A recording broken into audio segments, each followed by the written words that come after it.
Hello everyone and welcome to the Autopedia channel. In today's Oldies But Goldies episode we have another special guest, the Vector W8. Launched back in 1989, the W8 model was an American attempt of competing with the already well-known European supercar manufacturer, the Ferrari and Lamborghini companies. The Vector W8 was produced between 1989 and 1993 in only 19 units, and it was equipped with a powerful V8 6-liter twin-turbo engine with a standard power of 626 horsepower and a huge torque of 880 Nm. But on the factory testing, the boost pressure was increased and the engine recorded a maximum 1200 horsepower, which even for today it's a lot.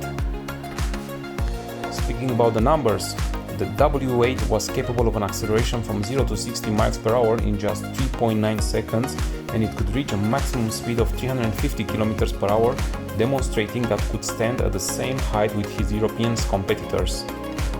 Thank you very much for watching our video, and if you like it, please hit us with a like and subscribe to our channel.